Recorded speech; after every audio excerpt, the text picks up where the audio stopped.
Hello and welcome to the Geeks Review. I'm Royce. I'm Liz. It's been a busy week in entertainment. Probably the biggest news, apart from all the Oscars thing, is the retirement of Bruce Willis. Yeah, it was, I had no idea that he'd had these health problems. People suspected for a little while because he'd been sort of churning out direct-to-video movies and... Well, I haven't seen I can't even remember the last Bruce Willis flick that I actually saw. It was probably the whole 10 yards. Jeez, that's a while. I haven't seen that one, but basically the gist of today's show is we're going to be talking about Bruce Willis films, primarily focusing on one from 1993. Yep, my favourite. And apparently a lot of older gay men's favourite. Yeah, I read about that. I realised that my taste in movies is that of maybe a middle-aged gay man or a middle-aged drag queen, and I'm totally cool with that because I'm pretty sure I am a middle-aged drag queen. And of course that film is Die Hard 3. Absolutely. No, Death Becomes Her, starring Meryl Streep and Goldie Hawn. My two shining goddesses. Yes, this is directed by Robert Zemeckis, who was obviously the director of Back to the Future, as well as recent films like Polar Express. And he's a director who's always sort of been on the cutting edge of visual effects in regards to his films. And that's kind of how I found out about this film. It's sort of talked about as like early CGI and early visual effects, like the kind we use nowadays. Yeah, whereas I discovered it because my single mother took myself and my two cousins of the ages 7, 8 and 9 to see it at the cinema in 1993. Her twin sister was not happy, but I was. It's, how did you find it back then? I didn't really know what the hell was going on, but it was a lot of fun. Oh, that lady has a hole in her stomach. Oh my gosh. She's so pretty. Yeah. Isabella Rossellini, what a babe. We'll be 8 years old saying, Isabella Rossellini, what a babe. We'll be talking a little bit about spoilers or just the film in general. I mean, it's been out for what, 30 years? 29 or so. 29-ish years. Yeah. I think we can get away with spoilers, you know. Yeah.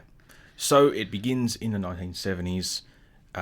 Goldie Hawn's character is in a relationship with Bruce Willis and he gets stolen by the evil, wicked Meryl Streep. Yeah. Names have escaped me, I'm afraid. You've got Helen Sharp, played by Goldie Hawn. Very mousy. She's a writer. She's with this very up-and-coming plastic surgeon called Ernest Menville. He looks like a Stanley Tucci did in the few films where he's had a moustache. It was like, that's... Yeah, just kind of has that pedophile vibe. Oh, dear. I went there. He does. 70s, just, grey suits, porn stash, thinning hairline, Jeffrey Dahmer glasses. Yeah. Yeah, that's Bruce Willis. And, Goldie Hawn looking not like Goldie Hawn at all. Mousy bob, tweed, very quiet. And then you've got Madeline Ashton, who is a Broadway star. You can't see it, but I'm doing the air quotes, yeah. The air quotes. With a failing career. She's in a horrible show. It starts off with people storming out of the theatre going, what a joke. And with this horrendous musical number, which as an 8-year-old I thought was fabulous. I look back now and can see the... Well, I'm no expert. Yeah. But I thought it's impressive still that it's in one take and, they're all doing it. It's very, very impressive, but it's in a not, Broadway show, you can sort of see it's a little bit taking the piss. Yes. Out of that whole diva Broadway, and when the three of them get together and Helen introduces Madeline to Ernest, you can tell that there is tension there between, I wouldn't call them best friends, I call them best frenemies. They grew up together, went to high school together, they were best friends, but they're total opposite and they kind of hate each other, and that's very evident from the start. And so, Madeline weasels her way in and marries Ernest out from under poor Helen. Jump forward 7 years and... Best makeup ever. Yeah. Just Goldie Hawn, morbidly obese, surrounded by cats, watching Madeline Ashton die in a movie on repeat, and then gets hauled off to a psychiatric ward. Just... And she's just so obsessed that all the other patients just are mad. Yeah, every time she talks about it, they're in group session. It's like, anything you'd like to talk about? Yes, I would like to talk about Madeline Ashton, and every single other patient starts flying off the handle. Oh dear. But she concocts a plan to get back at Madeline. She does. Fast forward, what, another 7 years? Another 7 years later, yep. Aha, see. Well, in the 90s now. 92, I guess, the year this came out. Came out. And, Madeline and Ernest are living in this glorious mansion in a very, very unhappy marriage. Ernest is now an undertaker. Mm. No longer the celebrated plastic surgeon. And they get invited to Helen's book party. She's, released a book finally. And they go along. And Helen is just this gorgeous, beautiful, siren of a woman now. Nothing like what she was 7 or 14 years ago. Mm. And, of course, that pisses Madeline off because she's constantly trying to retain her youth and beauty. Madeline goes to this woman after a very shady recommendation from one of her beauty therapists. Yes. Says, have you heard of this person? Go and see them. Very, very select group. And after obviously this party where Helen is now gorgeous and she gets rejected by her young lover, she ends up in the house of Liesel von Brumau, I think is her name. I don't know. Played by the glorious Isabella Rossellini. Yes. Wearing not much of anything. Oh, well, if I had a body like that, I wouldn't wear anything. I would just go around nude. And an appearance from Fabio as one of her bodyguards. Yes. It's always fun to see. Gorgeous woman in this big mansion and gives her this potion, which is ridiculous. We never get to find out how much the potion is. But, has this potion, and I love the scene where everything just starts to firm up and perk up, and she's young and beautiful again. Oh my gosh. And then, Ernest doesn't really notice because it's Ernest. Well, yes, Helen has been plotting with Ernest, and they've... Yes, they have, that's right. Sorry, I forgot about that, yeah. Yeah, they plot to take her out because, he's obviously stuck in this loveless marriage, and she comes along looking gorgeous, and he's kind of like so taken with her. Yeah, and she obviously wants revenge on Madeline and wants a man back. For multiple grievances, it's made clear. It's not just this one thing. It's a lifetime of, man stealing and all that stuff. Yes. They have a history. Yes, but Ernest loses his cool and pokes her down the stairs. You pushed me down the stairs. Well, yeah, she seemingly does. It's a sequence she's where... there. Her head is on backwards. She looks like a human pretzel, and so he freaks out and, calls Helen, oh my God, what are we going to do? I killed her. All the while, you can see her getting up in the background. She's not really dead. She's just got her head on backwards. Yeah. What was in that potion? So she's effectively immortal, but not quite. She's still living, ever living. I guess. Well, Liesel says that, that's her big thing, siempre viva, live forever. And she takes that literally. So it's, forever young and beautiful, even after death. Yes. And that's when the effects really come into play, the twisted head and not quite dismemberment, but still holes in people and other... Yeah. Obviously, Madeline gets her revenge on Helen, and that's where we find out that Helen also took the potion when she cops a shotgun blast to the abdomen. It's very, very cleanly done. Yes. It's... In the old days, you used to have, where there'd be something superimposed in front of the image. Yeah. And it would stand out because it was a different colour, a different shade. And it's... Even by today's standard, it's pretty good. Yeah. Although there is one... I'm not sure if it's on purpose, but I noticed it when I was a kid. You know how when they're fighting in front of the fire, the shadows are cast on the foyer? Oh, right. And Meryl Streep's got that little peplum top. And I noticed in the shadows, the figure with the peplum top has the hole in the stomach. Oh. And I'm like, was that on purpose or did they just done it? Might have done. Tiny little detail that only I would notice. I've seen that movie a lot. Well, yes. That's when... even if you saw it as a kid, yeah. Something like that stands out. Did they stuff up the shadows? Because Meryl Streep's wearing the peplum and she's got a full stomach. I'll have to go back and have a look at that and see if that was Do it. I'll put it as a YouTube thumbnail. Yeah.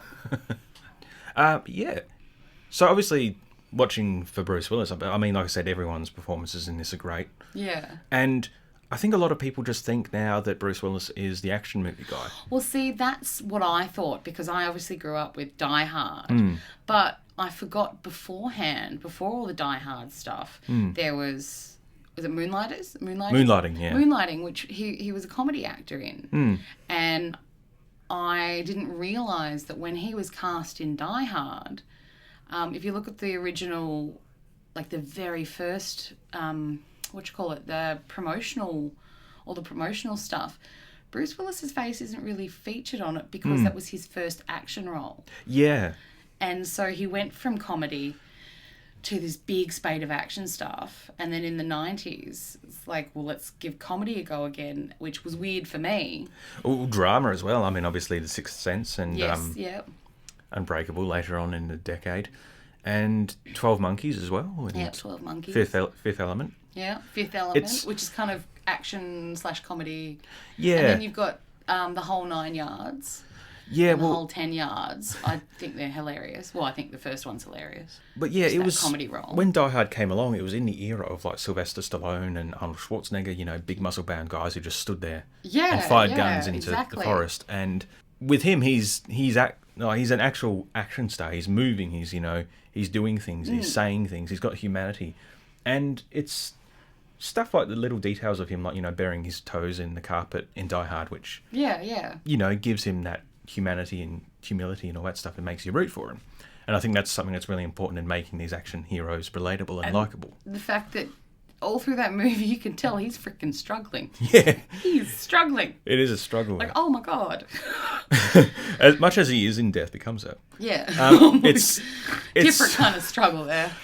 It's really in the second half where things pick up for him, because he's just, sort of there for the first half, isn't he? Yeah. And then when things like, when he realises that both women are undead and still going on, he's kind of... and he kind of has to literally keep them together. It's a shot when they go to the hospital and the doctor's like checking Madeline's temperature. Yeah. And he's just there, like, just looking haggard in the background. Yeah. It was just hilarious.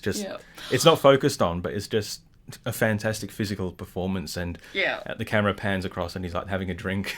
He's just trying to I love the settle his doctor nerves. when the doctor looks at it, the vertebrae sticking out of her neck, and he actually asks Ernest, is like, can I have a sip of that? And he pops little things, like the doctor pops an Angenine under his tongue, because he's obviously about to freaking have a heart attack, because he's this woman with zero, like her temperature, she's room temperature, she's got no pulse, her neck is completely broken, and she's sitting there talking, and he's trying to convey all this while just having a drink of whiskey and sticking an Angenine under his tongue. And, as Ernest leaves, there, walks past the doctor in an emergency room having a code pulled on him. Yeah. To anyone who's just switched over, we're talking about Death Becomes Her, not some horrific medical show. Although I like horrific medical shows. Yes, well, you're a nurse. I like those little touches, and obviously the two women, when they find out, they're both undead, they just start whacking each other. Yeah. with their shovels.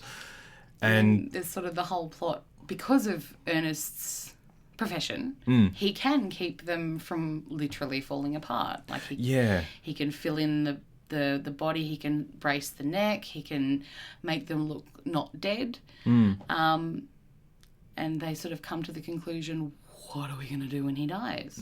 Maybe he doesn't have to die. So they concoct another plan to try and make him take the same potion that they did. It's in this part of the film that it really gets the satirical edge, because when I looked up this film, it goes, it's a black comedy satirical film. And I'm like, okay, what's it going to be? And it's all like satirising, the celebrity LA Beverly Hills mindset of, wanting to be young forever and sort of taking any means necessary to achieve that.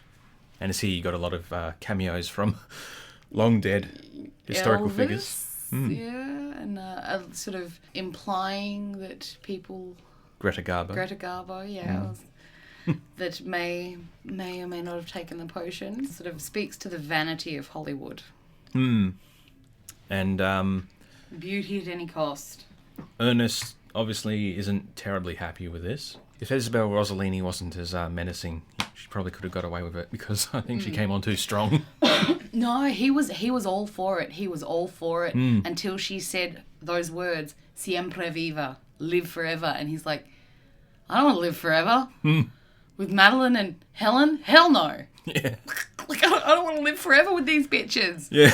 So he had that potion to his lips. And she said those words, live forever. And he was like, Yep. The thought of spending an eternity with those two bickering hoes. Music by Alan Silvestri, who also did Back to the Future. So, of course, the main theme And is not the Forrest same. Gump. Did he do Forrest Gump? He did do Forrest Gump. But yeah, it's great caper music. And Yes. just, yeah. It's very reminiscent of, to me, it kind of reminds me of Witches of Eastwick. Which I haven't seen, but I confused it for. Brilliant. Again, one of my favourite movies. It's Jack Nicholson, isn't it? Yeah, Jack Nicholson, Cher, Michelle Pfeiffer, Susan Sarandon. Genius. Did he do the music for that as well? Or was that What year did that come out in? 80-something? Ex was forced to watch it and she hated it. And What, Witches of Eastwick? yeah, John Williams did it. John Williams. Yeah, wow. Wow. 1987 that came out. But yeah, she was like, and I thought, because I confused the two, I thought she was talking about Death Becomes Her. Yeah. So I'm just like, oh no, it sounds really brilliant. She's like, no, it's really sexist. And I'm just like, get your head out your ass. Three very strong women. Yeah. I don't see Witches of Eastwick as sexist at all. In the beginning, yeah, but it's highlighted that these men are completely sexist pigs, and these three strong women just get their shit together and get up, like maybe there's a reason why it's presented that way. It's not just, dude. Yes, John Williams did the music for Witches of Eastwick, not Danny Elfman. Yeah. Alan Silvestri did Death Becomes Her, and it's fun. It's good stuff. It is. Yeah, it's nice. It's stylish. It's not on anything though. No, I've got it on DVD. That's what I watch. Yeah, I mean, if you're lucky enough to have it on DVD, you can watch it.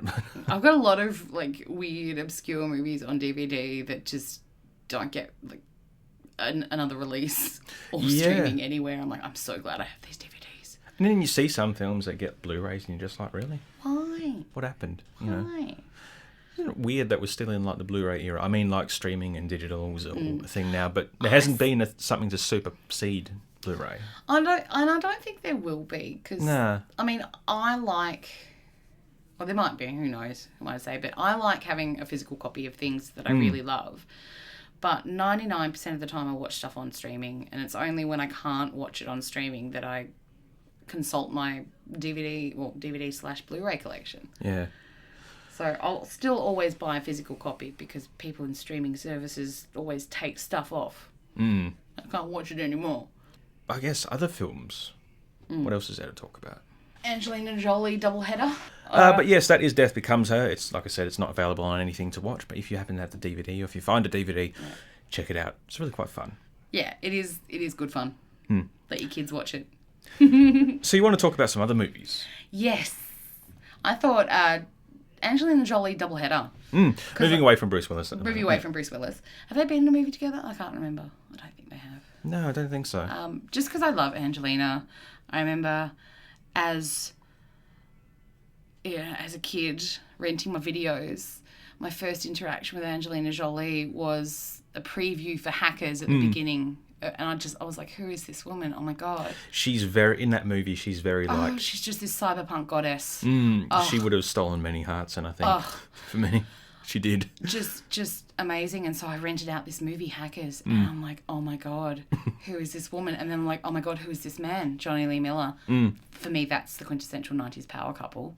Like, they met in that movie and ruled for a very short time. But they were just, oh my god, sex. Well, just to sort of, well, not exactly spoil, but the other movie you wanted to talk about was Gone in 60 Seconds with Nicolas Cage. Yeah. I have can I tell a very special story about how I came to see that movie. It must have been year 10 or year 9. I can't remember, one of the two. And we always have like a fun day. And I chose the activity of going to the movies. And at this point in my life, I loved anime. Well, I loved Angelina Jolie and I loved anime. And my favourite anime at the time was Gunsmith Cats.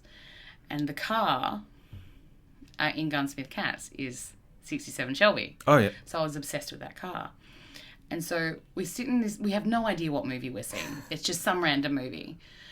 And so we're sitting there and it starts and I'm like, excellent. Oh, that's a Moby song. I'm happy. And I'm like, oh, it's got Angelina Jolie. I'm so happy. And then it featured my car. And I was like, this is the greatest day of my life. I go to a surprise movie that I don't know what I'm seeing. It's got an excellent soundtrack. It's got my favourite actress looking really hot with blonde dreadlocks. And it's got my favourite car. And it also had a whole heap of really pretty boys in it. Lots. Like Scott Kahn, Giovanni Ribisi, just, oh my God, Timothy Oliphant. Oh, yes. Yes. I was like, oh, yeah, sweet. Love that. Timothy Oliphant. Oh, been obsessed with him since Scream 2. Yeah, he's great. He's probably my favourite part in that film. Of that, many favourite things in that movie. But yes, so we're talking about Hackers and I think Hackers, I saw it a few years ago. Yeah. And I think it's a film that still has sort of cultural relevance today because... Also another killer soundtrack. Oh, yeah. I love... Well, it is like such a time capsule for like technology and how they're talking about how their computer has like so much RAM and you're just like, right. My phone has more than that now, man. Yeah. And it stands out in that and it's... who else is in it? Fisher Stevens is the villain. Yeah, Matthew Lillard, Jesse Bradford. The guy who is the gay guy out of Con Air. Yeah. Can't remember. God, I forgot her name. Dr. Melfi from The Sopranos. Is that the Fisher older woman? Stevens' right-hand man. Oh, yeah. The one with the terrible... She's a terrible actress in that movie.